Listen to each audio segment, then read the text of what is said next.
about the historic Pacetti House. And Felipe De Paula is actually the assistant registrar, or the registrar and assistant curator at the Ponce Inlet Lighthouse, and is going to talk to us about the history of the Pacetti House and their restoration efforts, and hopefully some of their plans with that. He's got a degree, a master's degree in Florida history, and seems to really like that topic. Yeah. Please join me in welcoming Felipe De Paula. Hello. Good. I turned it on, everything's good. I don't have any free samples, so I apologize about that. So like I said, my name's Felipe. I work at the Ponce Inlet Lighthouse. I'm sure some of you may have seen me already there and heard this talk before, but over there at the lighthouse, I deal with the history of the lighthouse, with the artifacts in the collection, with the displays and exhibits that we have available to the public, and just all sorts of things, but mainly related to the history of the lighthouse and surrounding areas. And so that now includes the Pacetti Hotel, right? It's always included it, but now it really includes it because as of October of last year, the Lighthouse Preservation Association was actually able to purchase the Pacetti Hotel, which is a building right next door to us, and you'll see why that's very important to us in just a moment. So now we have this monumental task of restoring it and just turning it back into one of the most important buildings in not just the local area, but I'd say all of Volusia County. It's probably one of the oldest, if not the oldest, for sure here on the coast. Maybe there's some older ones in like the DeLand area over there, but over here it's definitely one of the oldest, and it's remarkably in good shape. So let's go ahead and talk about why it's important, what happened to it, how is it connected to the lighthouse, and if you have any questions or anything, just feel free to call out or raise your hands or whatever. I love questions, and yeah, thank you for being here. So for starters, where is it? What am I talking about? So over here, if you look at this little area right there, you can see that's where the Ponce Inlet Lighthouse is. That's where I work. And then just across the street from our parking lot right here, you have this big section that is the Pacetti Hotel property. It's about 3 acres, 3.5 acres. The hotel itself sort of faces north to south, but not really. So you have some residential homes to the side. You have Sailfish Drive to the north. You have the Halifax River. This is right at the mouth of the Halifax River, so New Smyrna would be just south, just to the bottom. You have the Pacetti Cemetery, where some of the members of the family are buried just in that little nook right there. And then that's about it. The most important thing is just the proximity to the lighthouse, right? And you'll see how that comes to play in just a little bit right there. Notice that's a lighthouse right there, and just one street to cross, and that's the Pacetti Hotel. So, first of all, the Pacetti Hotel was constructed in the 1880s. Right, the building itself is constructed in 2 parts, so we'll see that in a little bit. You can see sort of where the front part is, and then right there you have a division to where the back part of the hotel would have been. So we believe that this front part of the hotel was constructed in around 1881 in a Florida cracker style of architecture, and then the back was added a little bit later. Right, so there's again, you can see the division between the front part and the back part. So the front part is a typical I-frame building, right? It's got the two rooms on either side of a central hallway with a staircase in the middle, and then much later on, a lot of rooms were added to the back as the hotel grew in popularity. There was a famous artist named William Macon Walker who stayed in the hotel, actually painted the hotel a few times, and he'd come down here and he traveled all across the South pretty much, painted a lot of southern scenes just after the Civil War, so he got known for painting the rural South after or during the Reconstruction era. So here's one of his little paintings on the Pacetti Hotel. You can see how it used to be 2 separate structures and then eventually got merged into one. You can also see its proximity to the lighthouse. Don't need to worry too much about this, just showing how it has a lot of rooms, very big building, 2nd floor, non-stop bedrooms on the top, right? It's got, I think, about 10 or 11 bedrooms. It's a little confusing because what exactly do you consider a bedroom? Some have been turned into bathrooms in more recent years, but it's a lot of rooms. So let's start with a very basic history of the area. I'm sure you're all aware if you frequent this museum. So the entire area over here where we are, right where that little arrow is pointing, used to be it used to be inhabited by the Temucans, right? So I think I can go into the whole history of that, but that gets a little confusing. So just know that the natives that were here before any Europeans were, for the most part, the Temucans. And eventually, you, as I'm sure you know, get the Turnbull plantation. Dr. Andrew Turnbull brings his whole crew of Minorcans and Greeks and Italians, right, rounds them all up from the Mediterranean, ships them to Florida, starts the Turnbull plantation. It doesn't really work out too well. Within a couple of years, it kind of collapses. The majority of the indentured servants end up fleeing to St. Augustine, but some go elsewhere, some stay in the nearby areas. And so one of those men that stayed in the nearby area, so the Turnbull plantation is about all of this right here, and you can see right there where the lighthouse and the Pacetti Hotel are. It's right at the tip of that. So you get a guy named Antonio Ponce. So Antonio Ponce is a descendant of, or is actually one of these indentured servants. His father came here too, so he was recruited by Turnbull to come work on the plantation. Things didn't work out too well. And so he, instead of fleeing to St. Augustine like a lot of the other Minorcans, it made sense for the Minorcans, especially since they were Spanish, and St. Augustine was still heavily Spanish, so a lot of them fled there. But Antonio Ponce decided to stay in this area where he and his family had already been cultivating citrus, as was everything in Florida. So that's the little tip of what's now Ponce Inlet, where the lighthouse is and everything, just across the inlet from us. So Antonio Ponce, where we get the name Ponce Inlet from, that he was the one that stayed here cultivating that land. And then eventually one of his descendants, for it's a very confusing family tree, but related to Antonio Ponce and also related to the Pacetti family, who also came here with the Turnbull plantation, also related to the Triai family, which came here from the Turnbull plantation. So those three families together, the Ponces, the Pacettis, and the Triais, eventually gave birth to Bartola Pacetti. And Bartola Pacetti inherited that piece of land down south in what is today Ponce Inlet, and eventually sold part of his land to the government to build the lighthouse. So some of the members of the Pacetti family you have at the very top. I'm not going to go through everybody in detail, but Bartolo Clemente Pacetti, B.C. Pacetti, him and his sister Mercedes Triai Pacetti, they were the owners of that land over there on the other side of the inlet. They sold a piece of their land, about exactly 10 acres of their land, to the U.S. government to build a lighthouse. The U.S. government previously had tried to build a lighthouse here on the New Smyrna side in 1835. That did not go so well. The lighthouse lasted all of a few months before it fell into the ocean. Then they tried again and successfully tried in the 1880s. They first bought the land from the Pacettis and they built the lighthouse that we have today. So that's the first connection that we have between our lighthouse and the Pacetti Hotel. Then you have Martha Jane Pacetti, who was from the Port Orange area, Spruce Creek area. She married Bartola Pacetti, and they together had, I believe, 5 children. It's a little confusing because one of the children died really young, but we'll talk about them all as we go on. So there we have Martha Jane Pacetti. She, together with Bartola Pacetti, ran the Pacetti Hotel, right? So they took that, they had that front part of the house as a little boarding house where they got visitors, especially winter visitors, to come and fish and hunt, and then Martha would cook for them, right? Then Bartola would spend the whole day taking them out fishing and hunting, and then they get back, and Martha Jane would cook up everything for them, and she was reported to be a very good cook, and so it was a good tag team of tourism. The hotel started growing, and then with the lighthouse next to it, they got some money together to build the back part of the house, so they expanded the house, so you started getting lots and lots of winter visitors, and it was very well known in the local area for fishing. So Martha's cooking over here.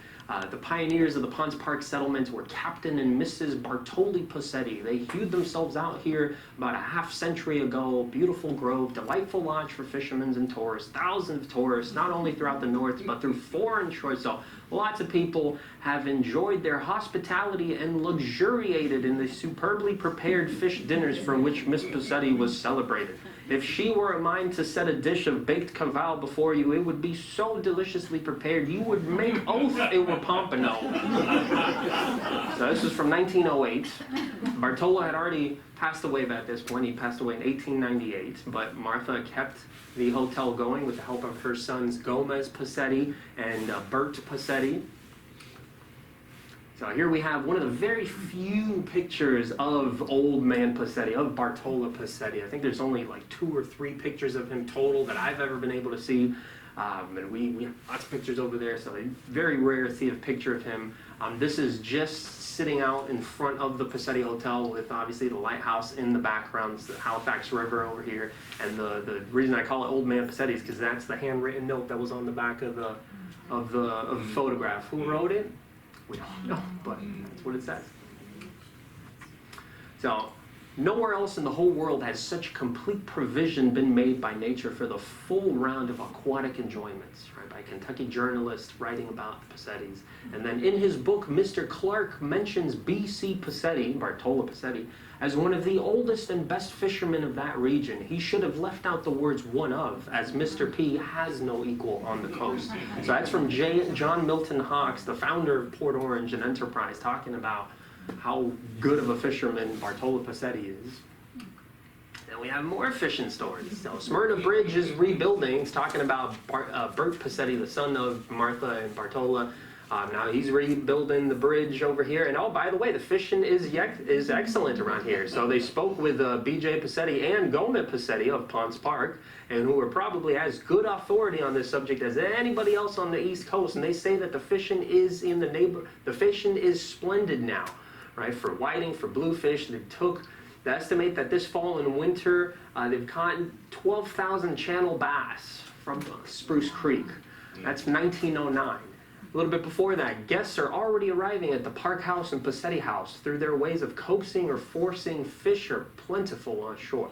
Ponce Park is acknowledged to be the finest fishing place in this neighborhood. The Pacetti House, there's a lot of misspellings of Bartoli, Bartola, Pacetti with an E, Pacetti with a Y, Pacetti with terrible. It's hard to search for these things when it's written in 5 different ways. So the Pacetti House is acknowledged to be the best hotel at Ponce Park. For information and rates, address Gomez A. Pacetti, Ponce Park, Florida, 1902. Mrs. James Kincaid and her brother-in-law, Boulevard Kincaid, spent several days last week with Mr. and Mrs. G.A. Pacetti, that's Gomez Pacetti, at Ponce Park, enjoying the good fishing always to be found here. So what else would they do? Oh, that's right, more fishing. Mr. and Mrs. Pacetti, assisted by Mrs. Ditko, gave a boat party to the inlet Saturday in the Dixiana, which included the following guests, right? So-and-so, da-da-da. The fishing was fine, and the successful anglers enjoyed appetizing fish dinner at the home of Mr. and Mrs. Pacetti at Ponce Park. Fishermen return with the goods. So it lists all the fishermen that went to Mosquito Inlet at Bert Pacetti's place, and they have returned to Orlando from a very successful fishing expedition. Sea monster seen off Daytona Beach. This was in 1934, a little bit after, but a giant sea monster 30 feet or more in length was seen swimming toward an ocean inlet, according to a group of persons whose veracity is above reproach. The monster was seen yesterday at Ponce Park, 12 miles south of here, swimming in a snake-like fashion. It would submerge and return to the surface at 2-minute intervals. The witnesses claimed it would resemble the sea serpent seen on 4 previous occasions from the Pacetti docks at Ponce Park. The witnesses include all these witnesses over here. See, so it's the same one that was seen off the Pacetti docks. Yes. What did they really see? A whale or a manatee or what? It could be all of those, right? It said swimming in a snake-like fashion, so I'm guessing it's either like a shark or something. It could have even been a snake, but not sure what it was. But we've seen news stories of all sorts of things. There have been whales that washed up ashore by the lighthouse. I myself have seen a bunch of manatees swimming by the inlet. There's been dolphins that I've seen. And so it could have been anything, right? But their veracity is above reproach. Yeah. So it was a sea moth 30 feet long, and there's even more fishing. It keeps going.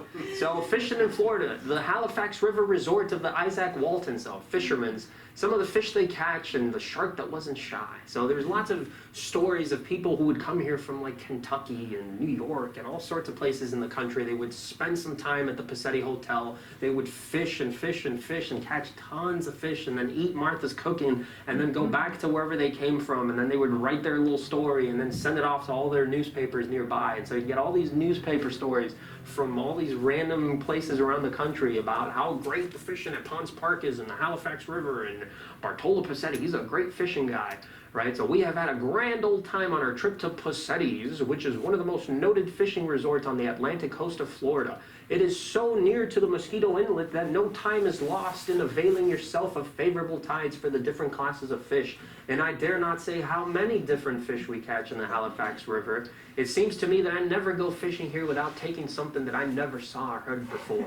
Pacetti himself is one of the St. Augustine Minorcans, right? There's a lot of Pacettis in St. Augustine, also descended from the original Pacettis that came here on the Turnbull colony. So who has done nothing but hunt and fish in this region for more than 40 years. Like all good fishermen, he is as genial and clever as possible and can tell bigger fish stories that are at the same time true than any other man in America. And his wife sets a capital table, it goes on to say. Fish were plentiful, right? So all these people came down and it preceded them by a day or two. They found the fishing particularly good in the river and in the surf. After catching a quantity of small fish in the river below Pacetti's, they crossed the beach and there landed 22 bass ranging from 7 to 30 pounds each. Even the veteran fishermen of Ponce Park was surprised to see the load of fish that they caught. They took pictures, took them home, distributed them amongst the locals. Ponce Park, good boating and fishing, fish and oyster at dinner served at the Pacetti house. There you have Gomez Pacetti leading out a fishing party. You can see everybody with their little fishing rods. Yeah. And the ladies went too? Yeah, ladies would go too. Sometimes Martha Pacetti would actually take them up to Spruce Creek. We have some pictures of her hunting over there and pictures of her taking boat parties. If you didn't want to go fishing for whatever reason, you could go and just appreciate nature, right? Because they don't have that where you're from back in like New York or whatever. So you come down here and you enjoy you luxuriate yourselves in the bountiful riches of the Halifax area. So there again we have Gomez Pacetti, we have William Macon Walker, the artist who traveled along the South, painted, stayed at the hotel, reported to be the one who convinced the Pacettis to expand their hotel, right? They had a little boarding home, he would stay with them, he frequented them every winter, he'd be down there. Even after Mr. Pacetti had passed away, he stayed there and helped Martha Pacetti until he passed away. And he's the one that was supposedly the one who suggested to them, take this money that you got from the lighthouse or from the government for the land that you sold to them to build the lighthouse, take this money and extend upon your house, build a bigger hotel. There you have Dr. Lewis Deal, big deal in, I forget exactly where he's from. He's a big pharmaceuticals guy. So just one of the many visitors of the Ponce Park area and specifically of the Pacetti Hotel. There's, again, Professor Walker and Dr. Deal. Here we have William Macon Walker on the side porch. This is now in the Pacetti Hotel right here. Wow. This side porch actually doesn't even exist anymore, right? When we first saw this picture, right, it's the fascinating thing about my job. I got to spend weeks looking at some of these pictures and trying to figure out what is what, who is who, right? You see a picture of like that boat party and you know Gomez Pacetti, but then who are the other people? And you got to try and match it with the other pictures, but then not every picture is dated, right? And so how do you know which one came that? And then you look at the building, and the building, oh, this porch isn't there anymore, so this has to be after this year. And so it's a lot of logic reasoning to try and find out, but this porch over here, it doesn't exist anymore. We'll see a picture of it later. But so here's a sketch by William Macon Walker showing this is the original little cracker shack that the Pacettis had built in the 1860s. So a little brief story of the Pacettis. They got married just before, Martha Pacetti and Bartola Pacetti, they got married just before the Civil War, right? They get married, the Civil War happens, so they flee, right? They go back into, right, because they're pretty isolated over there in the Mosquito Inlet area and Ponce Park area. So they go back to Martha's family up in Spruce Creek, a little bit safer compared to the action that was seen on the Mosquito Inlet with lots of rebel ships passing by and using the inlet as an entryway into what is now the intercoastal network. But then after the Civil War, they make their way back to their land. They built a little cracker-style building, and that's where they were living when they built the front part of the Pacetti Hotel just next to it, and then eventually added more to the Pacetti Hotel. Unfortunately, this building is no longer there, so I'm hoping we'll eventually find some pieces of it, some traces of it, but unfortunately this building is no longer there. But it's very useful to have a drawing like this that shows their close proximity. It's from 1899, or 1889, I'm sorry. We have Bert Pasetti over here. Bert Pasetti was an interesting guy. He was the son of Bartola and Martha Jane. He was heavily involved in just about anything that went on in Ponce Park and the inlet and nearby areas. Eventually got himself a job as for the Department of Game and Fish. He was a game warden. Right, so this was about the time where people were coming down to the Everglades and to other areas over here, hunting lots of egrets, snowy egrets, and lots of all types of birds for their feathers and put on their hats.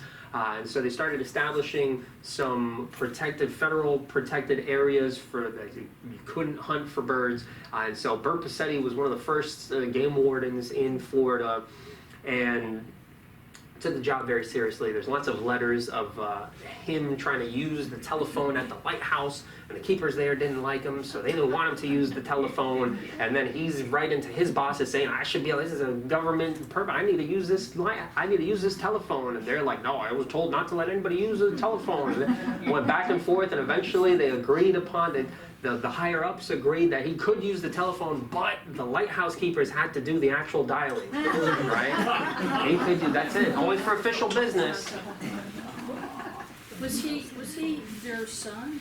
He was their son, yes, he was one of their sons. So Bartola Clemente Pacetti, and is the father of Bartolo John Pacetti, better known as Bert Pasetti, right? So there's Bert in the back, right there, bird reservation post. So there's Warden Bert Pasetti of Ponce Park. He's posted signs, and so he posted lots of signs telling people to not hunt. He arrested some people who were caught with guns when they shouldn't be. Yeah. There's Bert again. Here we have Bert Pasetti, right, son of Bartola and Martha Jane. We have Bertha Pacetti. Bertha Pasetti's maiden name is Rolinski. Some of you may know that name because William Rolinski was the first lighthouse keeper at the Ponce Inlet Lighthouse, right? So there's not many people, not many families around. So you get Bert Pasetti marrying a daughter of a lighthouse keeper and then feuding with the other lighthouse keepers, right? Because they wouldn't let him use the phone.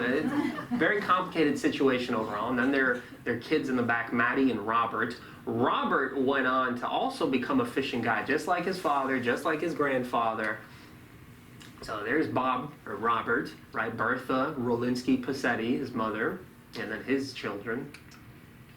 So family tradition. There's Bob Pacetti right there in the 40s and 30s and even 50s, catching fish just like the family tradition was. So the big bass fight harder in the fall and winter, and he was known as a tarpon king because he caught tons of tarpon. His big passion was catching tarpon. Right, here's a picture of John Gardner, who married the sister of Bert Pasetti, right? So another one of the Pacetti children was Serafina Pacetti, and she married a local guy named John Gardner. So here he is explaining, I don't know what exactly he's doing. He's holding a fishing rod. We don't know the full context behind it, but he's behind a big map that shows the Halifax River, and oh, right there, Bert Pasetti's place, right? You have a guy named Jesse Lindsay. There's Ida Lindsay. Unfortunately, can't see her face, but Jesse Lindsay, Ida Lindsay, they were workers for the Pasettis. They actually, the cool thing about them, they were some of the first black residents of all of the Ponce Park area. They worked over there. They helped a lot with the fishing. They helped a lot with just regular household duties. Ida was known to take care of the children and help a lot around the house. Jesse was a very well-known fishing guide in the area. He was a big guy, very tall, very strong, so he could row the boat by himself, take people out to wherever they wanted to go. He knew exactly where to go because he had been doing it for years and years and years. So he was a great fishing guide in this area, and he actually stayed on in the Pacetti Hotel after the Pasettis had actually gone. Right, so we're getting to what happened after the Pasettis, because obviously they still don't own it today because we have it now. So what happened after the Pasettis, we'll get to that. Here's an old picture of the Pacetti dock. Fortunately, we don't have a date for it, but I'm guessing it's early 1900s. I believe that that's Winnebago and Walker. I'm not 100% convinced, but it might be. And we have some other pictures. That's the Pacetti. You can see the Pacetti dock in the background over here. You see lots of stuff washed ashore, so it could be from a hurricane or just a shipwreck. Lots of shipwrecks in the area. Front porch. This is now a different porch than we saw earlier. There's a front porch of the Pacetti Hotel. It's very similar in style. This porch is still there today. There's the Pacetti Hotel in the background. We're not sure who this lady is. I believe she is a visitor. She appears on some of the pictures, but I believe she's a visitor, but we don't care about her. What we care about is the Pacetti Hotel in the background. Some very cool things that we can see about the hotel. First of all, it's got that little lip right there, right? So I had a porch on the first floor and a porch on the second floor, and the porch on the second floor had a door right in the middle, and there was a little eave. It's called a hanging eave right there. That doesn't exist anymore. It was taken out at some time in the past. Here we have a rare side view of the Pacetti Hotel, and I really do mean rare. There's like maybe one, there's this one, and then there's like one more that's completely blocked off shots from the past. This is the like west side of the Pacetti Hotel, right? So if you go off that way over here, you get to the Halifax River. If you can't really see it, but somewhere behind the hotel over here is the lighthouse. So it's very rare to see this side from so long ago. But you can see that by now, the second story porch is gone, right? So was that hanging eave. Right? That was a big thing that we had to learn about, all the changes to the building. Here's the front porch again. Here we get a nice close-up view of the front of the building. Notice that I say the front of the building. I thought this was fascinating, right? The front of the building is facing the river, right? This little path right here leads out to the dock, which is the Halifax River. That's the front of the house. It's objectively, it's the front of the house. It's where the front door is. It's got two big doors to go into the central hallway, and then everything else. The kitchen's in the back, right? The rooms are in the front. Living room is in the front. However, nowadays, the street is behind the hotel. So when you come into the hotel from the back, you come in from like over here, right? The street goes off that way. You come in from the back. This looks like it should be the front, but really, the hotel was there before there were any streets nearby. It was built in the 1880s, right? So the front, you would have had to come by boat, right? So the front of the hotel is where you would have come by, which is right in front of the docks, right in front of the Halifax River. A lot of the stuff in this hotel changed over the years. You can see it had screened netting at a certain point, probably for mosquitoes, because it was mosquito inlet after all. The roof line changed so many times. It was painful trying to figure out how many times it changed and who changed it and why they changed it. And there's little spires over here. I believe that the Pasettis tried to dress it up a little bit, put some fancy railings, fancy ornate spires that don't really serve any purpose. In the back over here, these are actual chimneys, but this is a little spire. They put that to make it look a little bit nicer, a little bit more upscale, to try and draw in some more upscale northern visitors. Right? Say, who wants to stay in a little cracker shack, right? No, you want to stay in a nice, fancy Victorian hotel. Right, there's another great picture. Here you can see the side porch, which does not exist anymore. This porch was closed off a long time ago. The porch was closed off probably sometime around 1910. But yeah, you can still see it now. So some of you who have been there or have seen it, I'm telling you, this is pretty crazy to see it with the back porch there. Right, second story porch is still there, right? You can very faintly see the little spire and railing at the top there, and then at the top over here. Lots of changes to the building, right? Another picture how the building used to look way back when. That live oak on the left is still there, isn't it? That live oak is still there. Yes, that's a good point. That one is still. That's a sad point, because that one is, but there's a lot of them nearby that haven't survived. Right, through various hurricanes over the year, just salt water got in them and weren't taken care of properly. Lots of them just haven't survived, but luckily the beautiful one here right in the front, the one that appears in all these old pictures, if I go back to some of the old pictures, you can see that same tree is in there, right? Same tree has been there for over 100 years, and it's still there today, and that one's still doing good. But some of the other ones around the edges of the property, unfortunately, haven't made it.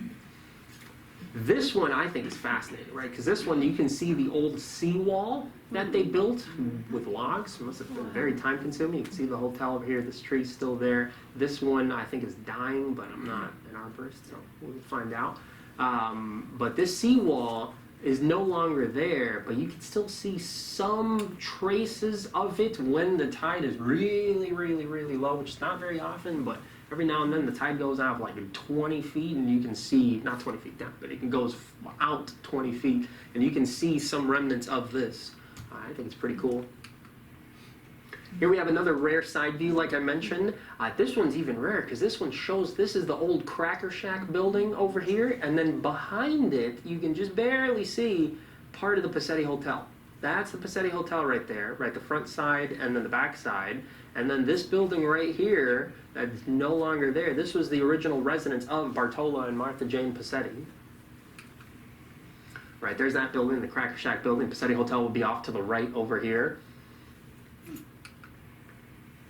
You have a postcard from way back in the day, the Halifax River from the Inlet Lighthouse near Daytona Beach, Florida. Right? You can see the river going out. So you go out this way, and you get the actual mouth of the river, or the inlet itself. You go out that way, you start getting into Spruce Creek. Yeah, you can see the seawall.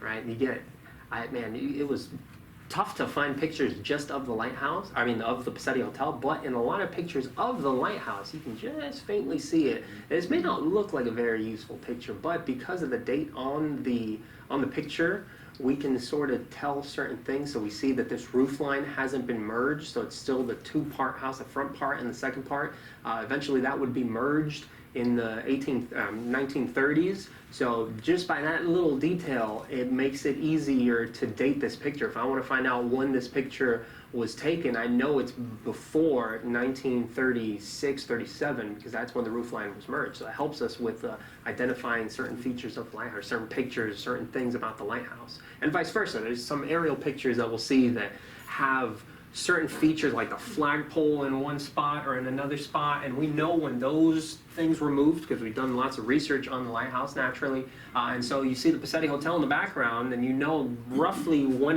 the picture was taken because of the flagpole in this location, or because there's this shed in the back of here that was only there for a couple of years, right? Very useful to have them both next to each other. When was the lighthouse actually built? Lighthouse built, finished construction in 1887. Right, so the Pacetti Hotel front part around 1881, that's what the sources tell us, 1881. Then they sold 10 acres of their land. The Pacetti sold 10 acres of their land for $400 to the American government to build this beautiful lighthouse right there. Just ranked #1 most beautiful lighthouse in the country, literally today. Right, and then they used the $400 they got for those 10 acres to expand upon their building. So here you can see the front part, and you can just barely see the back part where the kitchen is now. This building is very interesting. It doesn't appear in a lot of photographs, but I think it's fascinating. You see it's got a little screened-in door. I believe this is the fish cleaning building. Right? Because you can imagine the amount of fish that came into it. You don't want it in the house. Of course not. That's crazy, right? So they had a separate facility just for cleaning fish. Not a big building or anything, just a little shack with screened-in doors to allow you to clean the fish, gut the fish, and then throw it out the back window, and then everybody enjoy the fish over there. This building doesn't exist anymore, but there is another fish cleaning shed-looking thing in the back of the Pacetti Hotel that came much later, but was used essentially for the same thing, right? There's a garage, there's a shed, and then there's another shed, and that middle shed just has a sink, and there's a window, and right outside the window there's tons of fish parts and fish bones and what's it called?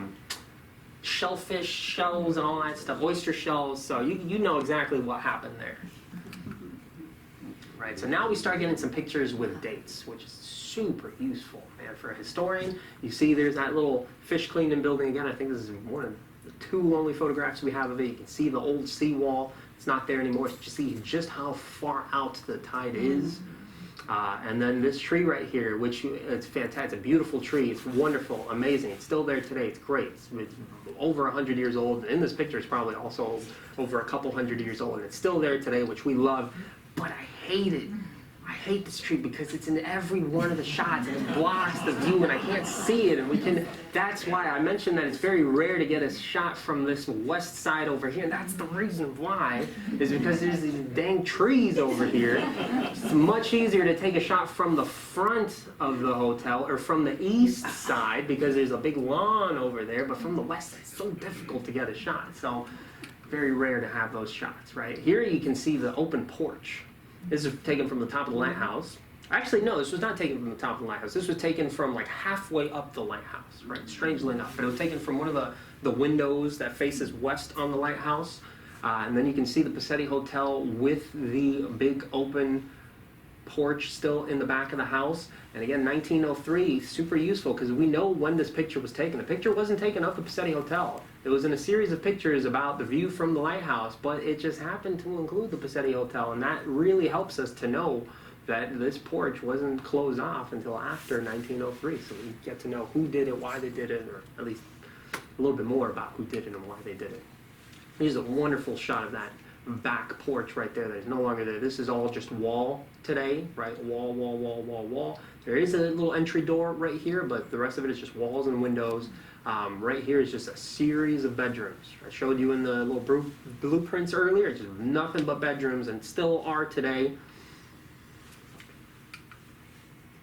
Here we have another shot of the lighthouse, and oh, look at that, it's barely visible, but the Pacetti Hotel is back there. Again, may not seem very important, very useful, but you can tell based on the date because we can look at some features of the lighthouse grounds and see what has been added, what hasn't been added, and we can sort of date this picture to a rough date, and then we can see that the balcony, the upstairs porch has been taken off by this point, right? There's no more hanging eating. Yeah. What's the other house in the foreground? So this was actually the house of which son was it? One of the Pacetti sons, right? So the Pacettis owned a big chunk of this land, right? Antonio Ponce owned it's like over 100 acres. It was 320 acres. Yeah, well, a big chunk of this South Peninsula side. And the Pacettis didn't inherit all 300 and something acres. They only got a small part, right? And the thing about these families is that they were very large. So everybody got a little piece somewhere, right? So the Pacettis had a big chunk over here, and then they sold off a part of it to the government to build the lighthouse, and then another piece went to one of the sons to build the house here, and then just next to it on the other side over here was another son. So it would have been Pacetti house, Pacetti house, Pacetti house, right? And then the lighthouse. So you can just imagine how intertwined the lives of the Pacettis and the lives of the lighthouse keepers were. There's a lot of interaction going on, right? One of the Pacetti boys marries a lighthouse keeper's daughter, and the children went to school together, and there's a lot of communication, and not all good, not all bad. Bert Pasetti was claiming that the lighthouse keepers who built this little dock over here, Thomas Patrick O'Hagan, was stealing his rocks, right, to build it, and he knew that the dock came a little bit onto his land, and he was stealing some of his rocks and using that to build it, and then Thomas Patrick O'Hagan was like, why would I steal his rocks? Right? That makes no sense. But the lighthouse board got tired of it. They sent somebody out to investigate. And it turns out it was 10 inches into his land. The dock was 10 inches into his land. So lots of confusion over the years, but good stuff too. How would that picture have been taken? Plain. Yeah, good question. Yeah, you think of the date and you think of this, right? Yeah, plain shots. This is, it looks fantastic from here, but there would have been a few others that didn't look fantastic. They would look blurry or had like a wheel in the shot. And so this, I'm not going to put those up here, but this is a good one to see. Yeah. Did the hotel have indoor plumbing from the beginning? No, not in the beginning. Definitely not in the beginning. Yeah. No. I'm pretty confident. Again, we don't have. It's very difficult because we don't have exact records. Cisterns, yes, right. Cisterns, yes. There's actually still one there today that we believe is the original one. But that brings us to a very key difference between the lighthouse and the Pacetti when it comes to a historic structure, because they're both historic structures, right? The Pacetti Hotel is even older than anything over here at the lighthouse ground.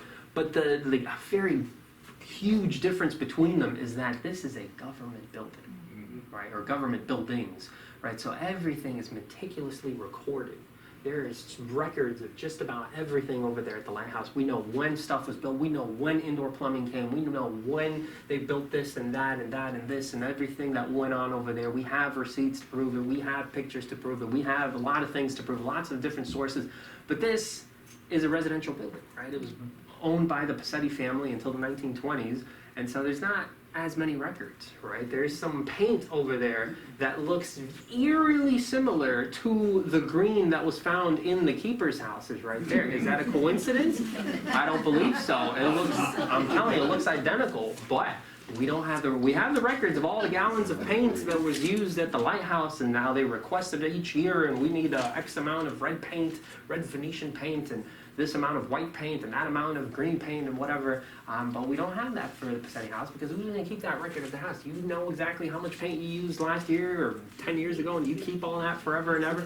No, so it's very difficult to know with exact certainty everything that's going on and when indoor plumbing came. So my best guess for this is in the 1930s when it was sold to Olivia Gamble, which was, spoiler alerts, we'll get to that in a little bit. So right now, Pacetti House sold. So 1920s, the Pacetti House is sold. The Pacetti House was in the Pacetti family even after the death of Bartola Pacetti, who died in 1898. It stayed in the family.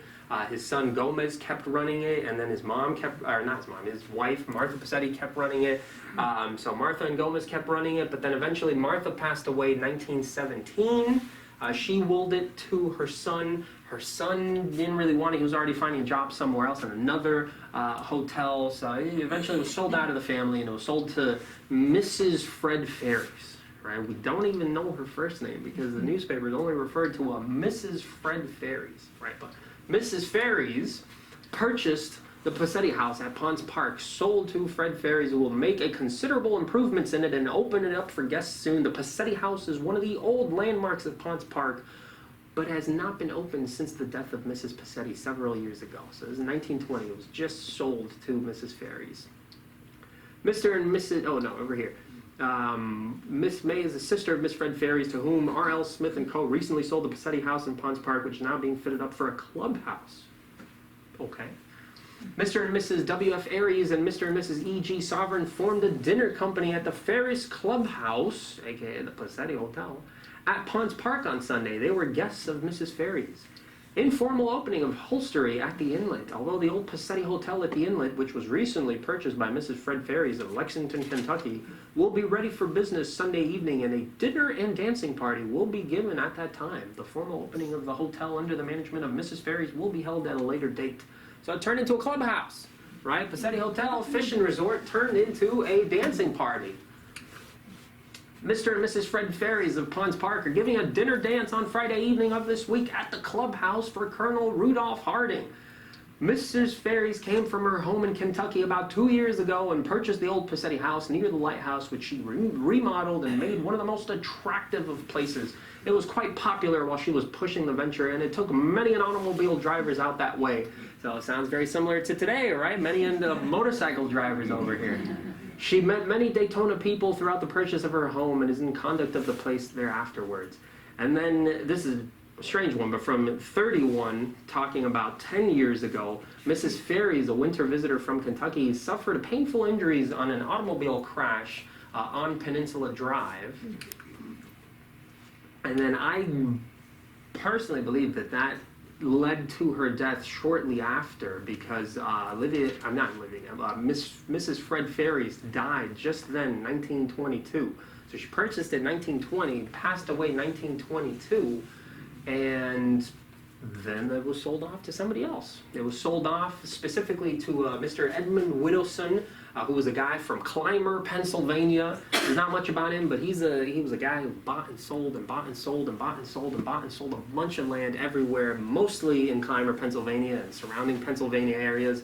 But then eventually he had a sister who lived down here in the Daytona area, and so he purchased this now available old Pacetti Hotel to spend his winters over here. He buys it sometime between 1922 and 1925. How do I know that? Well, because he died in 1925. So he passed away in 1925, and his heirs, his two sons, took a while to sell off all his property. The guy had a lot of stuff, man. He had a lot of properties in Pennsylvania and then this in Florida, and they took a few years to sell this off and sell that off and move this away and get that right. But eventually they managed to sell this Pacetti property that they didn't really care about. They sold it to Miss Olivia Gamble. Olivia Gamble, daughter of James Norris Gamble. James Norris Gamble, son of James Gamble. James Gamble, founder of Proctor and Gamble, right? Co-founder of Proctor and Gamble. So Mr. James Norris Gamble, who expanded the business of his father, spent a lot of time down here in this area, hunting and fishing and fishing and hunting and fishing and more fishing and fishing and hunting. So he met with Pacetti's and he met with the Withermaker Walker, and he was a frequent visitor of this area. And so Olivia Gamble, in his honor, in her father's honor, who had recently passed away, I want to say 31 or so, Olivia Gamble purchased the Pacetti Hotel. They already had a big mansion up in Daytona. They had another property in Cracker Creek, but she also wanted to purchase the Pacetti Hotel because we believe her father stayed in the Pacetti Hotel. James Norris Gamble stayed there, fished there at least. And so she purchased it, and we're very thankful that she's a daughter over here, not the adult. She's the little child right there. We're very thankful that she did because she restored the heck out of that hotel, right? So somebody asked about indoor plumbing. I'm pretty confident it was her, right? She said the seawall that needed to be redone, and the concrete seawall installed, Olivia Gamble. The roof lines that needed to be redone, Olivia Gamble. Anything that needed to be fixed and restored and prepared, she took care of it, right? So fantastic for us. She expanded a bit on it, added a front gate and like a barbecue area. And so it very useful for us in order to be able to preserve it, right? She really did a fantastic job in making sure that the place survived until 2020, right? As crazy as it sounds, from 1881 to 2020. So now we have it in the 1930s. You can see the porch has already been closed off. 1936 through 37, we have here just before, this was right as Olivia Gamble purchased it. You can see the roof line is still separate. The porch has already been closed off in the back. The paint on the building is very, very faded. There's a little shed over here. The balconies are, there's lots of stuff that's happened to the building. It doesn't look to be in the best of shapes, but it's still standing, still good. And then she restores it. And around that time, the 37, 38s, right, they merged the roof lines together, which is fascinating to me because I get to go up in that attic and you can see the original roof right here. You can see where this one goes down. They didn't really take that out. They just kind of built a new one over it. So this part right here is still there. I think there's a picture of that in here. But, there it is, right there. So that old roof line is still there, and they just kind of put this new roof line on top of it in the 30s over here. It's very hot up there.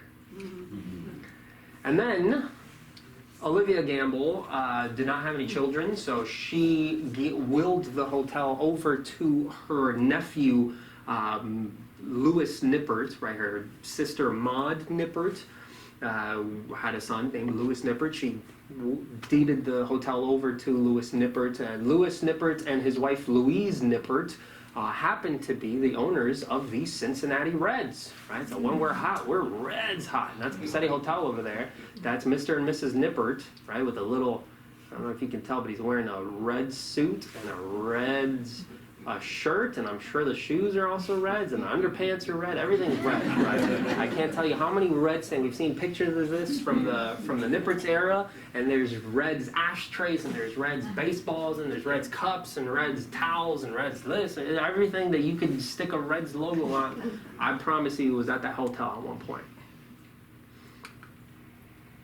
So, Cincinnati Reds won the World Series in 1975, 1976 while they were owned by the Nipperts, and so, of course, they're going to host them in their giant Florida mansion, right? So they brought the entire Reds team over here. They brought the Reds team and their spouses and families, brought them over, everybody, and their caretakers, right here, we'll get to it in a little bit, hosted a big, giant party for everybody. So there they are, even Yeah, look at that. We're hot. Red's hot. Yeah, people are looking at the pants, I'm sure. Yeah, look at that. Right, that's Miss Nippert right there. And then you have, yeah. This was in the 70s. You have here Johnny Bench. Anybody's familiar with baseball? I was not, but big deal in the baseball world. Johnny Bench, and I believe that's his first wife. There's Mr. and Mrs. Nippert in the background. This is the porch over there that we saw a few times before, the front porch. Right, there's Johnny Bench fishing at the Pacetti docks. We have, this is the pub room over here, the bar room, whatever you want to call it. Right here you can see a ton of Reds memorabilia. I bet you half of these cups are Reds and half of these cups are Lighthouse cups. Now, I'm not kidding, I've seen pictures, they're Lighthouse cups. Mr. Nippert was a big fan of the Lighthouse, donated money to the Lighthouse, bought lots of little Lighthouse trinkets. So there's Mrs. Nippert, and I believe that's Mr. Nippert right there. You can tell because of the Reds logo. Oh, you think I'm kidding, the Red Sox too. So there's another side view. Again, it's from the east side. Why? Because there's a big lawn over there. Nobody ever took pictures from the west side because there's a big tree in the way there. Right, see these trees? They block your view. So you take them from over here or you take them from over here. It's a 76, you can see a little celebratory American flag. Right now it looks much nicer. Right, the Nipperts obviously had money, they took care of the place, right? And we're very thankful that they did. The place survived until today because of the Nipperts and the efforts of the Nipperts.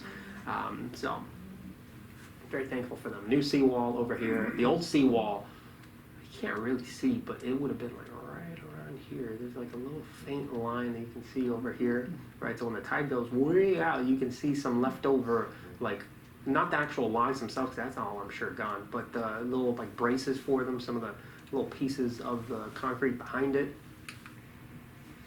So, more pictures in the 70s. Even the picture has a 70s feel to it. Mm-hmm.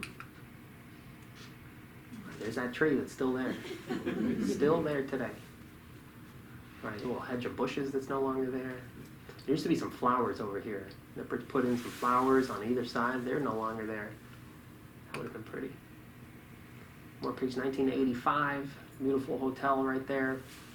Now the area around it starts becoming residential. You start having restaurants appear over here. This gets sold off. That gets sold off. A bunch of places around get sold off. But this is still fairly similar to the view you get today from the top of the lighthouse. Yeah. Is Disappearing Island just out of the way? Yeah, or it's right not there. Yet? Oh, you can see it from the Pacetti dock. You can see it's right in front of you. Okay. Yeah. Here's it being fumigated, in case you were wondering. Right, here's it being re-roofed, in case you were wondering, know that. Here's just more shots from the top of the lighthouse, right? You can see it appears in just about every shot that you take from the top. You're either going to take it of the inlet, or you're going to take it of the river, and if you take it of the river, the hotel is going to appear in the shot. Right, this is in 2011. All right, so a little bit more story about the hotel, right? So the Nipperts owned the hotel, right? Nipperts, descendants of the Gambles. Gambles, a Proctor and Gamble, very wealthy family, took care of the hotel. As soon as the Nipperts came to own it in 1970, they hired a couple by the name of Ann Kinnear and Billy Joe Potts to take care of it. Billy Joe's uncle worked for the Nipperts in their Cracker Creek cottage, right? He already was a caretaker there, so they now had this property. They needed somebody to take care of it, so they got the uncle's nephew. They got Billy Joe and his wife, Ann Kinnear. They eventually divorced, but Ann Kinnear is important to us because she was the first executive director at our lighthouse, our Lighthouse Preservation Association. The first director was Ann Kinnear. Second director was Ed Gunn, who's still the director today, and that's it. There's been no one. So it's been Ann Kinnear and Ed Gunn. And Ann Kinnear lived at the Pacetti Hotel as a caretaker from 1970 to 2010. So 40 years living at the Pacetti Hotel and working literally across the street. Can you imagine? Right? Across the street, right? Don't even have to own a car at that point. But she did a wonderful job in both. And actually, that's the reason why she became involved in the lighthouse. And how do we know this? Because we have some of her letters, and she was a good note taker, and she was very good at keeping track of things, and so we have stacks and stacks of her documents, and it's super useful to us because it lets us know when things were changed, when the roofing was redone, when they added the garage, when this happened, when that happened, when the Nipperts donated to the lighthouse. all this stuff, when those parties were, right? Because she has receipts for all the food that was purchased and all the alcohol that was purchased and everything. And so she writes about a bunch of locals and I have started to try and fix up the old lighthouse over here. And right, and then a couple months later, like, oh, we're trying to see if we can get it into a National Register of Historic Places. And then eventually, my favorite letter, she writes one saying that, like, oh, they finally decided to start paying me, right?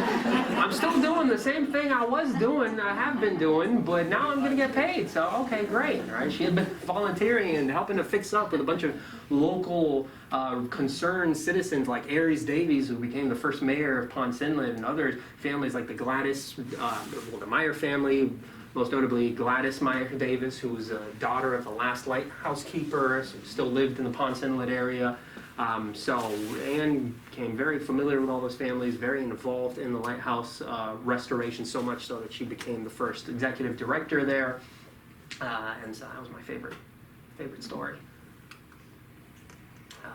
So just a quick recap of the building. 1880s, built by the Pasettis. 1920, sold to Miss Fred Ferries. She passed away, actually 1921. So then it's sold again to Edmund Whittleson, the guy from Pennsylvania. He passed away shortly after. So then it kind of takes a while, kind of just sits there. And then Olivia Gamble purchases it in 1936. And then it stays in the Gamble family, right? Gamble and then Nippert. It stays in that family from 1936 all the way to 2019. All right, so even though Louis Nippert died in 1992, but then his wife died in 2011, and she transferred it over to her Green Acres Foundation, charitable foundation, do a lot of work in Cincinnati, and then we were finally able to purchase it from them in 2019. I'd like to tell people that it was because of me, because I started like 2 months before this. I started, and I remember my boss Ellen telling me, like, man, I wish we could purchase this hotel and preserve it. It would be so amazing and so linked with our history, but unfortunately we'll never get the chance. And then 2 months later, hey, you guys want to buy the hotel? Like, yeah, we do. We got the hotel, so you're welcome, everybody. So here's the hotel today. Well, actually, no, this is a little outdated. This is the hotel as it was in 2019, right? So today it looks a little bit better, mind you. If you look at some of these photographs, it doesn't look very good on the outside, but a lot of this stuff has been trimmed. We've taken care of it. This was like literally, I think the week that we had just bought it, went over there, took tons of shots of inside, outside, everywhere, just so we can record it as it is and record the process of turning it now into, we plan on turning it into a historical museum of sorts, so that's still a few years away, but we're getting there. And so my job now, besides doing all the historical stuff, is documenting this, because I can't tell you how many photographs I wish I had from the past. So I'm making sure that whoever is working over here at the Lighthouse and the Pacetti Hotel in 2021-19 is going to have lots of pictures of everything, right? We've even started doing 3D shots to get everything, to make sure that they know exactly what happened there, why it happened, and what's going on, so that they can be informed. But here's the front of the place. So again, this has all been cleaned up, right? All this glass has been cut. Unfortunately, these trees don't really look to be very much alive, but this guy is still kicking, the guy in the front. So yeah, again. What's inside? Inside the hotel? Yeah. We'll see some pictures inside. It's very surprisingly unchanged on the inside. For a building that's like 130 something years old, it's surprisingly good on the inside. So there'll be some shots. Right here you can see, I forget which one Disappearing Island. I've heard this is and I've heard that is, but you can see Disappearing Island from the front. Here's a better shot. On the left, yeah, that's what I thought, but I've heard people say it's not. I don't think so. That's just. Exactly, right? That's what I just said. the It's not an island, but that's what people told me. But yeah, so it's a beautiful place to walk around. There's lots of birds. Oh my God, I can't tell you how many birds I've seen over here, from ospreys to hawks to just everything. Right.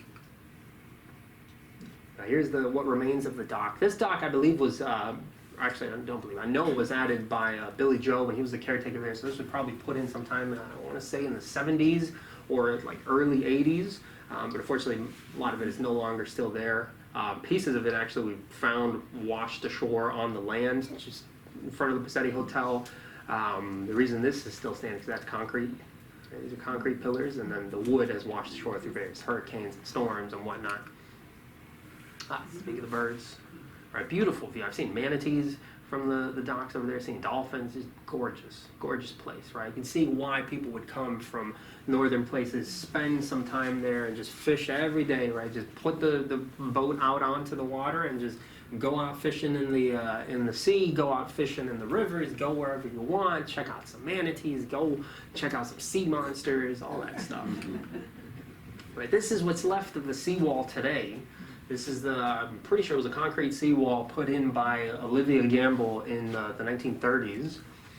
Very, very rough shape today, but we're working on getting that fixed. Right, just more beautiful views from the outside. There's my great boss, Ed, passing me a water bottle because it was a very hot day when we took this photograph. Very, very hot. All right, so here's one of the often unseen angles of the lighthouse.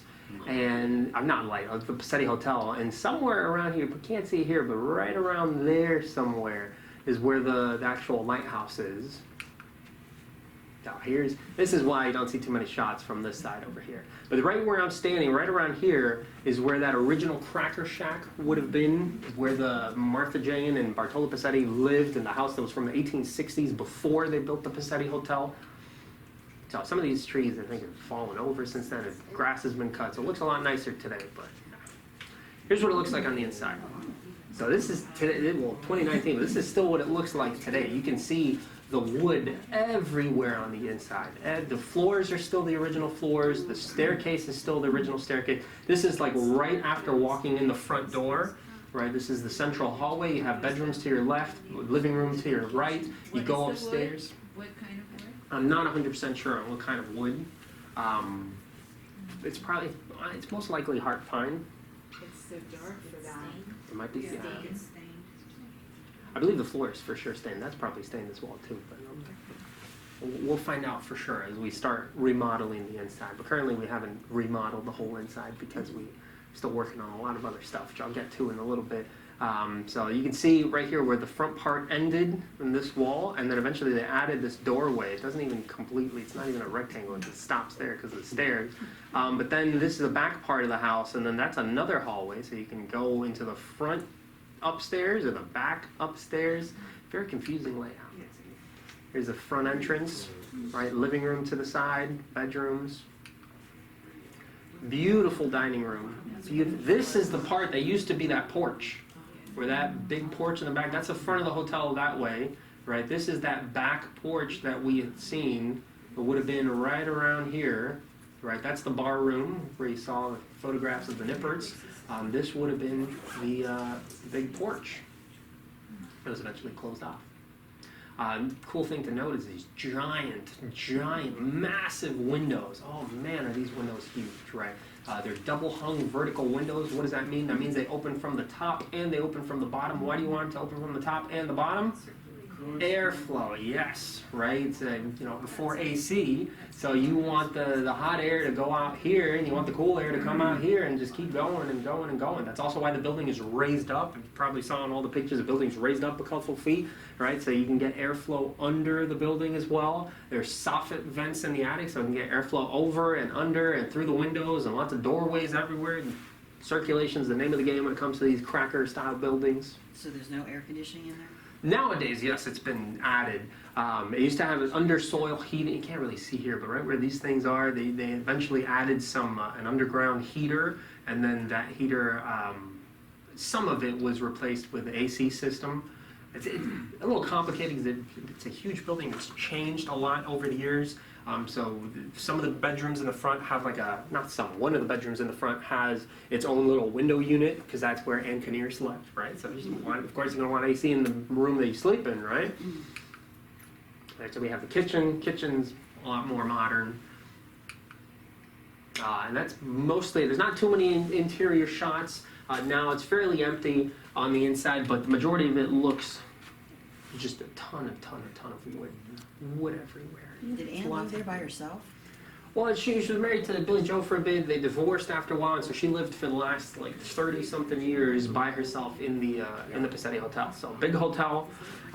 She had friends over a lot and would work right across the street at the Ponce Inlet Lighthouse. When was the last time there was a paying guest? paying guest would have been with the Pasettis, right? Because after the Pasettis, so Pasettis sold it off in like 1920. So paying guests would have been during the Pacetti time, because then after that, it sold to Miss Fred Ferries, a socialite from Kentucky. So it's unclear whether or not she had actual paying guests, but she only owned it for, she owned it for a year before she died. So she hosted some parties. I don't think she had any paying guests, and then it was sold off to Edmund Widowson, who used it as like a winter home, so he didn't really have any guests either, or any paying guests. And then the Nipperts owned it, and again, just as a vacation, it wasn't even their vacation home, it was a vacation home for their guests, because they had other homes nearby, right? So this was where they would put guests. So we have some letters from Anne to Miss Nippert and from Miss Nippert saying, hey Anne, we have our nieces going over there. Can you show them a good time? Yes, yeah, no problem. Send them over. I'll take care of them for spring break, right? And so the nieces would come. Anne would show them around and take care of them and all that stuff. So it was more for the Nipperts to send friends and families and employees and stuff like that. Take their team to go party in their giant mansion in Florida and stuff like that. Just to anybody who wanted it had a place to go. Yeah, go ahead. Can you go in the house now? Not right now. Oh, yeah. So that's a good question. I'll talk about what's going on with it today. So today it's closed to the public, right? So we purchased it October of last year. Since then, we've started some not construction, but we've started some cleaning up of the areas around, like trimming the grass and cutting some stuff, and pest control to get rid of some stuff around there, and then.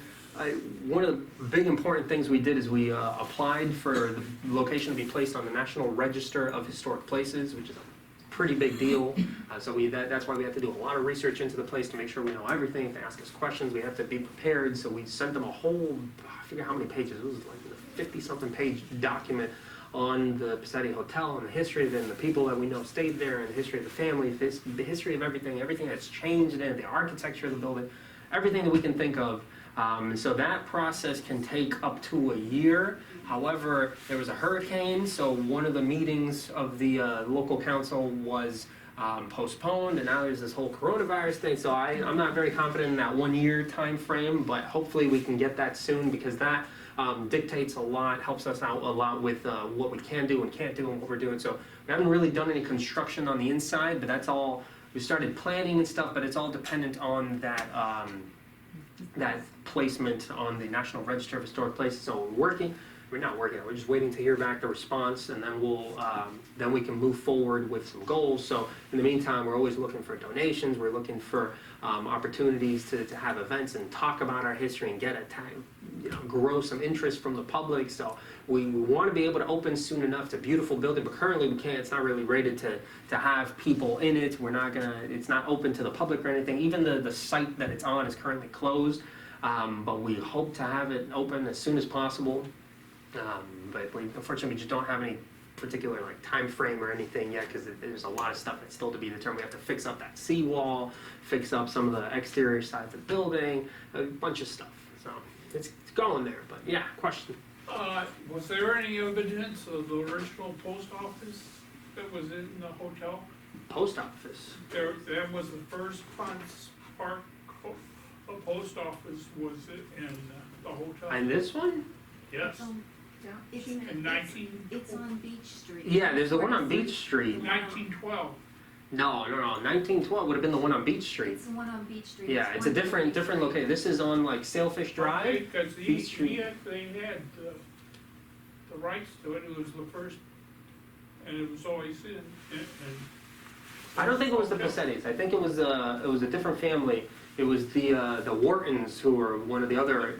Redwood? No, that was. Okay. I mean, I'll look into it, but I don't. Yeah. Nothing that I've seen states anything about a post office or anything of that sort. This was because it wasn't even an official building or something. It was a residential. It was used as a hotel by the Pacetti family up until the 1920s, right? So they just had guests in it every winter to fish out of it, and that's. Mainly, it was a lot of fishing, as you saw. It's like 90% of the use of the building in those years was just fishing. Yeah. You're not going to mess with that photographically inappropriate live oak, are you? I promise I won't. I promise I won't. Ed would kill me. No, I'm not gonna. It's annoying as a historian because it gets in all the shots, but it's a beautiful tree. It really is. You see photographs of it from 100 and something years ago, and it's still just as beautiful. And now it's still there, and especially because some of the trees around it, I don't know how far back it was, but maybe we can see some of the trees around it. You can see that haven't survived as much. So we really have to preserve that one because that one is, you can see it right there, right? Still alive, still kicking, but then you look at some of the ones on the side and they're just, right, we believe either salt water got to them or something happened to them, but they're just not in the best of shapes, which is a shame because they were all beautiful trees, lots of branches and stuff, gorgeous trees, but yeah. The woman who was the custodian, who also really saved the lighthouse, Anne Kinnear, kept saying all through her period of time of this, the saving of the lighthouse, what did I get myself into? She had no museum background, not a history background or anything like that. And certainly nothing to know really about lighthouses. Oh, by the way, she also founded the Florida Lighthouse Association. I mean, she was just an incredible person. Yeah, sure. Virginia Ann Kinnear. Yeah. Virginia Ann. Yeah. Pacetti sounds Italian to me. Was he Italian or Menorcan? It's both, man. This family is mixed around a lot. So you have Antonio Pons is Spanish on the Menorcan side. You have Pacetti, definitely sounds a lot more Italian. So it's very.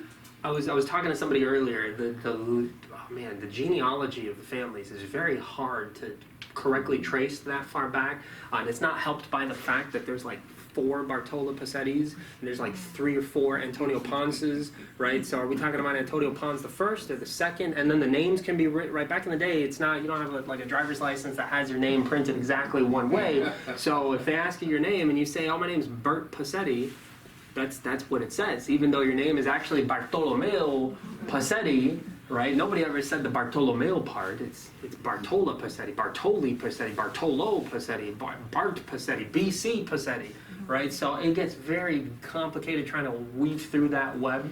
But I'm fairly confident Pacetti comes from the Italian side, and then also some Spanish lineage from the Menorcan side of things. But it's just a mix of all of them. And the Pons is not Ponce de Leon. No, that's my favorite fun fact about the entire lighthouse over there. So Antonio Pons, the second or the third, it's confusing. Right, but Antonio Pons, who after the failure of the Turnbull plantation went to live in that land that is today called Ponce Inlet, that's where the name comes from. Antonio Pons lived there. Eventually the chief engineer who was going to build the lighthouse named Orville Babcock, he purchased some land near the lighthouse. He named it Ponce Park. He was going to live there after he built the lighthouse, but unfortunately he drowned before he could finish building the lighthouse. But the name stuck, so it became Ponce Park and Mosquito Inlet, right? Mosquito Inlet and Ponce Park. Eventually the Ponce Park became Ponce Inlet that it is today, right? Still named after Antonio Pons, one of the original settlers over there, the guy who lived there and owned 300 and something acres over there. And then Mosquito Inlet is not a very appealing name to people, right? There was a Mosquito County over here where like Orlando is and even parts of here, but Mosquito County doesn't sound very fun. Mosquito River doesn't sound very fun. Mosquito Inlet doesn't sound very fun. So eventually all these names started being changed out, right, to more pleasant sounding things. So like Mosquito County got split up into like Orange County, right? That sounds a lot better. And Mosquito Inlet, they named it after Juan Ponce de Leon, right? And so the story behind that's even more confusing because they started trying to claim that that's where Ponce de Leon landed, but it's still a debate. If you ask anybody from St. Augustine, they say Ponce de Leon obviously landed in St. Augustine. People in Jacksonville say, no, he clearly landed in the St. John's over there in Jacksonville, and then they tried to claim that, no, he landed over here because Antonio de Herrera back in the 1500s wrote that he landed, and there was a cross of 3 rivers, and so there's no 3 rivers in the St. John's, there's no 3 rivers in St. Augustine, but you come into Mosquito Inlet, and there's 3 rivers. There's the Halifax going one way, there's Mosquito going another way, Spruce Creek going, that's 3 rivers, the Ponce de Leon Inlet. And the confusing thing is that the lighthouse is named after the inlet. So because it's a water feature, it has to do with the inlet, right? You have the lighthouse in St. Augustine is a St. Augustine lighthouse. You have a lighthouse in Jupiter Inlet is a Jupiter Inlet lighthouse. And you have a lighthouse in Mosquito Inlet, so it's a Mosquito Inlet lighthouse. So when the name of the Mosquito Inlet changes to Ponce de Leon Inlet, we become the Ponce de Leon Inlet Lighthouse. And it just so happens to sit on a place called Ponce Park, which then changes to Ponce Inlet, to make it more confusing, right? Ponce Inlet, the town, is not named after the same Ponce as the Ponce de Leon Inlet. So it's a mess, but yeah, Antonio Ponce. And then you throw in the variations in spelling. Yeah, Ponce with P-O-N-S, and then Ponce with the Spanish. It's confusing. When I first came here, I'm of a Latin background, so I called it Ponce Park, right? Ponce Park, and it took me like a few months to realize nobody else called it Ponce. It's Ponce Park, so I just gave up on that. But I see it written now, oh, Ponce Park, Ponce de Leon Park. No, it makes no sense. Was Antonio Ponce, was he Menorcan? I'm pretty sure it was Menorcan. Yes. Yeah, that one I can fairly compensate. But again, if he's Italian, that would not surprise me. Right? Very, very tricky, that early lineage, because it really doesn't go beyond that, right? We get to the Turnbull plantation, Andrew Turnbull goes around the Mediterranean, gets a few Greeks, gets a few Italians, gets a few Menorcans, brings them over here, and then they later disperse, and so most likely he was Spanish, but I've never asked him. Did you ever see any references to Fort Brant? That was To Fort what Turnbull was supposed to be built right where they. Not over there. I haven't seen any references or anything over there. But I know what you're talking about. That he was supposed to build a little fort on that side to protect the inlet, protect the right stuff. where the lighthouse is. But we haven't found anything or seen anything written about Well, that he other never than built just the original. Yeah, he never built it because plans didn't go very, very well. So, and question? On the hotel, Yeah.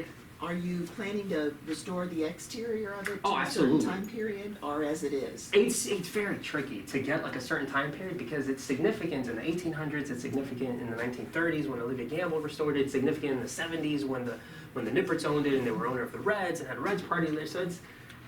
So we want it to look like it did right in the old photographs. Not going to put the Victorian facade on it with the fancy spires and it makes no sense. But we want to get it looking nice and clean and back to the cracker roots of it. The inside's probably going to be more difficult to determine where exactly, and so it might be on a room by room basis. Most rooms are fairly untouched. Some have been remodeled by the Nipperts over various years. You know, they own the building. Of course, they can remodel it however they want, right? So, but for the most part, it's all in very good shape, which is surprising. We got some architects and engineers in there to determine the stability of the building and everything. They were very surprised when we told them it was a 130-something-year-old building, and they saw that and they're like, wow, that's pretty good. But when you think about it, it's only been abandoned for about 10 years, right? Because it had somebody living there, which was Anne Kinnear, until right around 2010. Right, so then she passed away, I think 2011. She left there in 2010, so it was only from 2010 to 2019 that it really was abandoned, so it didn't really get that much damage in those years. We've got a question over here, I think, over here? Yeah. The interior walls then are all lath and plaster? Yeah. And horsehair? Horsehair, I'm not sure. I haven't, cut into the walls to check. I don't think they're gonna let me do that, but if we get an opportunity to restore, which most likely will at some point, if we get an opportunity, we will find out, right? Possibly, especially because it's similar to the lighthouse, right? Some use similar paints and it's built around the same time, so it's very possible, but I can't say for certain unless we crack a hole in the building, which I don't. If any of you have ever stayed in a boarding house or boarding house rooms of the 40s or the 30s, like in New York State, upstate New York, that sort of thing, going upstairs, to me as a child, going up to upstate New York during the summer to a boarding house that was in my family's possession. The rooms are identical to that boarding house row of rooms. Yeah. Yeah, that whole side right they're here. about, what, 10 by 8. Yeah, they're not very gigantic, but Yeah. right here, all of these are rooms. All of those. Every single one of these are boarding rooms. house rooms, yeah. Yeah. So this is the big dining room on the inside. Yeah. And then we have, this is a separate bedroom where Jesse and Ida Lindsay resided eventually, right? Because it was open at some point, but eventually it was closed off and then they lived there. You have a living room right here, you can see, because it has the chimney all the way, so you got the living room in the front, and then bedrooms all the way on the top, right? So these last two actually were, we call the Nippert suite. Yeah. So the Nipperts were pretty confident, had their bed over here, lived over here, and then the separate room was attached to it, was like a dressing room, getting ready room, and a sofa and everything, and then next to that was a bathroom. So they had their own little triangle, or not little, like suite area right there. And yeah. The people, when they first lived here, this was a tough area. And the Yeah. cemetery tour at Halloween, they tell the story that the kid who was killed, and I think you have a, Yeah, so one of the... dragged off by Let's a go a bull. while back. Yeah, so they had, the Pasettis had a child who was attacked by wild hogs, right? And so sometimes people ask us why we have the little cute picket fence around the lighthouse. It was to protect from wild hogs, right? So you see the little picket fence there? It looks ornate, but it's not. It has a function. It's to protect from hogs coming onto the property and attacking. And we actually have pictures of some wild hogs next to the lighthouse ground, so we know they existed. Not that we doubt the story of. We'll get there. And there's somebody else in that cemetery There's. was in World War One. I'm not sure who it was. Two in Korea. I'm not sure who that one was, but I don't think it was from the Pacetti family. So let's talk real quick about the other children, right? Because we mentioned 3 in detail. So I'll just talk really quick about the other children of the Pasettis. He's in there. We're getting there. We're getting there.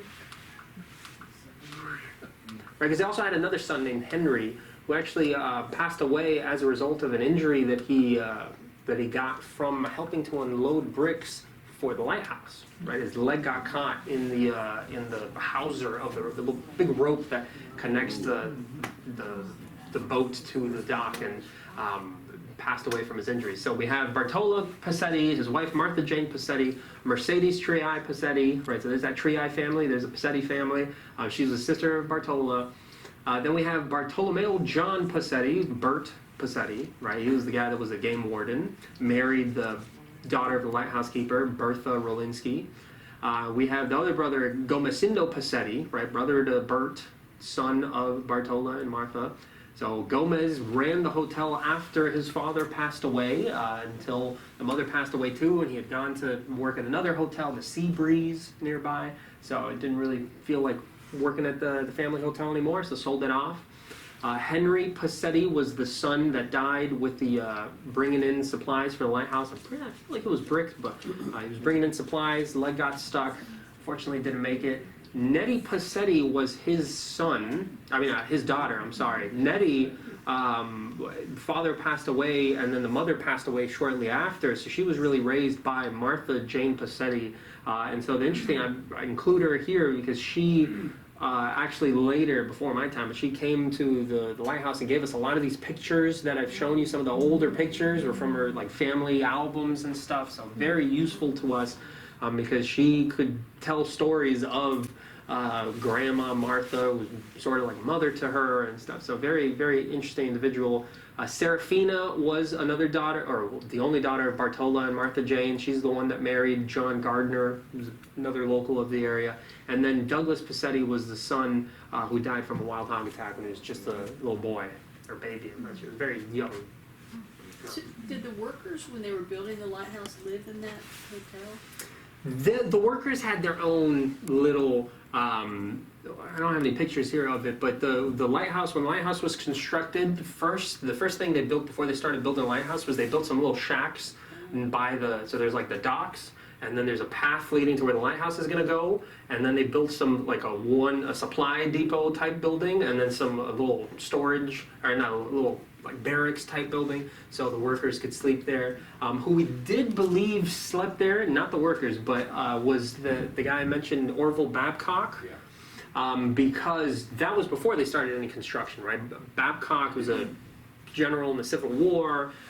He was tasked with building this lighthouse. So the first thing you do when you're building a lighthouse, you have to find the location for it, right? So he's the one that paid the Pasettis for their land. So he had to come and investigate the area, see, should I build it on the south side of the inlet here in New Smyrna? Should I build it in the Ponce Park area that he named Ponce Park? And so he would have had nowhere else to stay. So we're pretty confident that he stayed at the Pacetti Hotel. But unfortunately, we don't have the record of that. But there's nowhere else he could have stayed, right? So he would have stayed there. And then once he purchased the land, they would have started building a little barracks, and then that's where the workers would have stayed. So I'm sure they went over the Pacetti Hotel all the time because it's literally just across the street, and I'm sure there's tons of interaction and stuff. But in terms of actual like staying and sleeping, the Pacetti Hotel is more for like winter visitors and stuff to come and fish off of. I think I'm probably out of time. Probably trying to kick me out over here. No? Any other questions? If anybody ever wants to learn more about it or has any questions about the hotel or the lighthouse or any area nearby, feel free to send me an email. It's just go on our website, ponceinlet.org, and contact us. You'll see my name there, Felipe De Paula. And so just send me an email, call me, whatever you need. If you want to see any of these pictures up close, or if you want anything related to the lighthouse or the Pacetti Hotel, feel free to contact me and ask me. Yeah, awesome. Hope you enjoyed it. Hope you learned something.